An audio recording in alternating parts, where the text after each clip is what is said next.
کبھی کبھی انسان بہت بے بس ہو جاتا ہے، چاہ کر بھی اسے خاموش رہنا پڑتا ہے۔ وہ صبر سے کسی معجزے کا انتظار کرتا ہے، نم آنکھوں سے اپنے رب کی رحمتوں کا منتظر ہوتا ہے، اور پھر قرآن سے اللہ کا جواب آتا ہے، اور جلد ہی آپ کا رب آپ کو اتنا دے گا کہ آپ خوش ہو جائیں گے۔ پتہ ہے خدا کب ملتا ہے؟ جب تم ٹھوکر کھاؤ، جب تم دکھی ہو، جب تم اپنی محبوب چیز، محبوب رشتہ گنواؤ۔ دکھی دل کے ساتھ اللہ کے پاس جاؤ، ایک وہی تو ہے جو ٹھکراتا نہیں۔ تھک ہار کر اللہ کو یاد کر کے ایسا لگتا ہے، اب کی بار مجھے خود سے اکیلا نہ کرنا، مجھے چھوڑنا نہیں، سیدھی راہ دکھاتے رہنا، اور سب کو نیک ہدایت دینا۔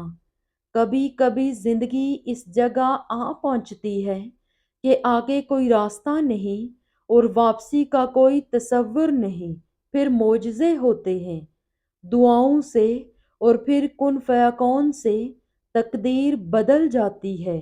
بس صبر اور اللہ پر بھروسہ ضروری ہے۔ زندگی کبھی کسی کے لیے نہیں رکتی، وقت کبھی کسی کے لیے نہیں ٹھہرتا، لمحے کبھی پل بھر کو نہیں تھمتے۔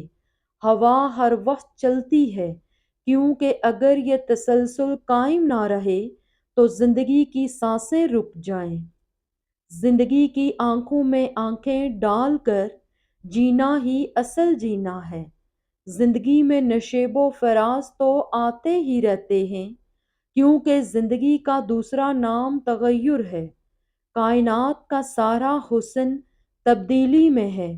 انسان کے لیے کسی ایک جگہ تک بیٹھنا بہت مشکل ہے۔ اصل میں انسان کی فطرت یکسانیت سے اکتا جانے والی ہے، اور ہم لوگ بھی کتنے عجیب ہیں۔ ہم زندگی میں آنے والی خوشیوں کا تو استقبال کرتے ہیں، مگر غموں اور دکھوں سے جلد از جلد فرار چاہتے ہیں۔ آخر ہم یہ کیوں نہیں سوچتے کہ جس پروردگار نے ہمیں زندگی میں بے پناہ خوشیاں دی، وہی غموں کی راتیں بھی ختم کر کے پھر سے خوشیوں کی نئی صبح روشن کرے گا۔ زندگی پھر کروٹ بدلے گی۔ غم اور خوشی ایک ہی تصویر کے دو پہلو ہیں، جو کہ زندگی ہے۔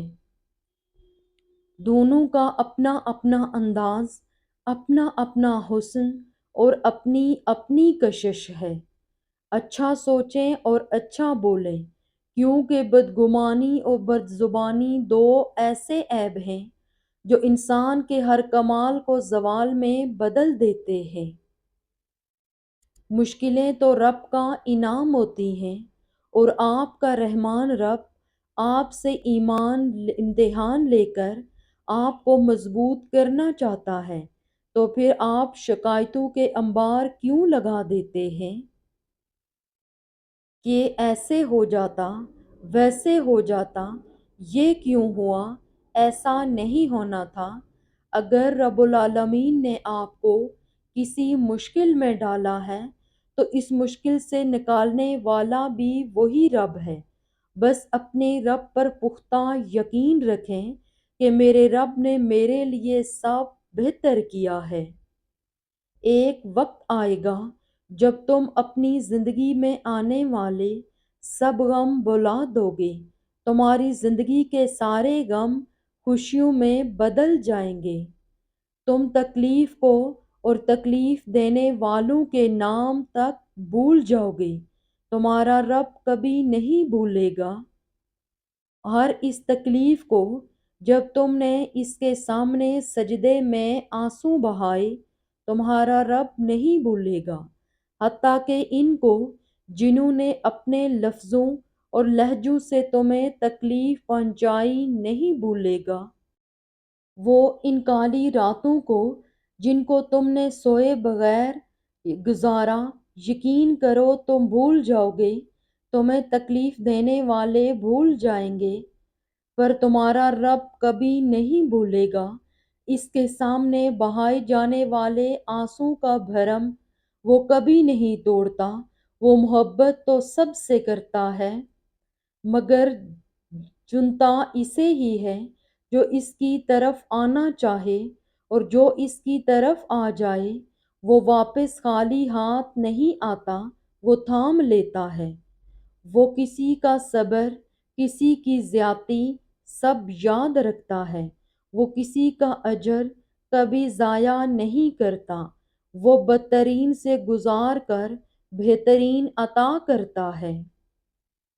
اللہ جب تمہارا نصیب لکھتا ہے تو وہ اس نصیب کے آخری صفحے میں دعا کا ایک خانہ بھی رکھتا ہے، اور پھر اس خانے کے اختتام میں وہ کن لکھتا ہے۔ تم سوچتے ہو اللہ نے وہی دینا ہے جو وہ چاہتا ہے، حالانکہ اس نے طے کر رکھا ہوتا ہے کہ وہ دوں گا جو میرا بندہ چاہے گا۔ اگر اللہ کو تمہاری رضا کی پرواہ نہ ہوتی تو وہ تمہیں دعا کے آداب سکھاتا ہی کیوں؟ اگر ہاتھوں کی لکیریں نہ بدل سکتی تو تمہیں معجزوں کا یقین دلاتا ہی کیوں؟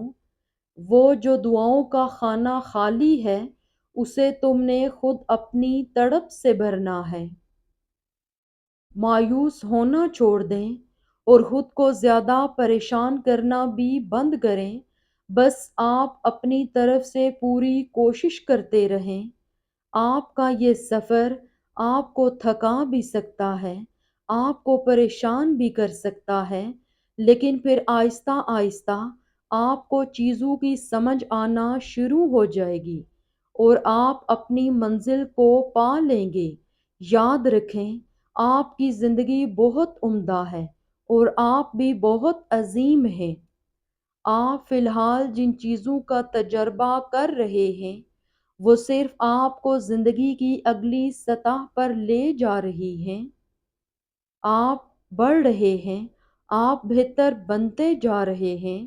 اپنے ارادوں کو مخلص رکھیں، محنت کریں، اور اللہ آپ کو ایسے راستے اور موقع بھی فراہم کرے گا جن کے بارے میں آپ کبھی سوچ بھی نہیں سکتے تھے کہ وہ بھی موجود ہیں۔ ہر چیز جو تم کھو دیتے ہو اس کا نعم البدل موجود ہے، لیکن اگر تم نے اللہ کو کھو دیا تو اس کا کوئی نعم البدل نہیں، بلکہ وہ ایسا خسارہ ہے۔ ان منزلوں پر خوش ہو جاؤ جو اللہ نے تمہارے لیے چنی ہیں، پھر وہ تمہیں ان منزلوں تک خود ہی لے جائیں گے جن تمہارا یقین اور تمہاری دعائیں ہی تمہارا مقدر ہے۔ تمہارا مان ہے نہ اللہ پہ، وہ تمہاری سنے گا۔ دیکھنا وہ تمہارا مان ٹوٹنے سے پہلے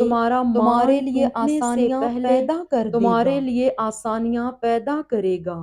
ہر کسی نے اپنی زندگی سے الگ طرح کی جنگ لڑی ہوتی ہے، ہر کسی کی آزمائش الگ ہوتی ہے۔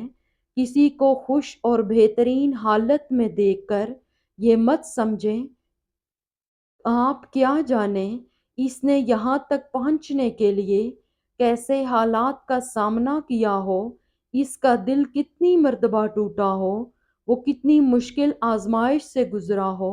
آپ نہیں جانتے۔ کسی کی زندگی کے بارے میں کسی کو جج مت کریں، بلکہ ہر کسی کے لیے دعا کریں اللہ پاک اس کو ہمیشہ ایسے ہی مسکراتا رکھے۔ اللہ ہر دعا کا جواب دیتا ہے، بس ذرائع مختلف ہوتے ہیں۔ کبھی وہ آپ کو کسی سے ملوا کر جواب دیتا ہے تو کبھی آپ سے اس کو دور کر کے۔ کبھی وہ ہواؤں کے ذریعے پیغام بھیجتا ہے تو کبھی اپنا جواب کسی ٹھوکر میں چھپا دیتا ہے۔ کبھی وہ سجدے میں گرا کر اپنی مصلحتیں سمجھاتا ہے تو کبھی ہاتھ تھام کر صبر کا صلہ دیتا ہے۔ آزمائش کا آنا، روح کا ریزہ ریزہ ہونا بے وجہ نہیں۔ کبھی تکلیف میں ہو تو اللہ کو محسوس کرنا، پھر اس کی موجودگی دکھائی دے گی اور اس کی سرگوشی بھی دکھائی دے گی۔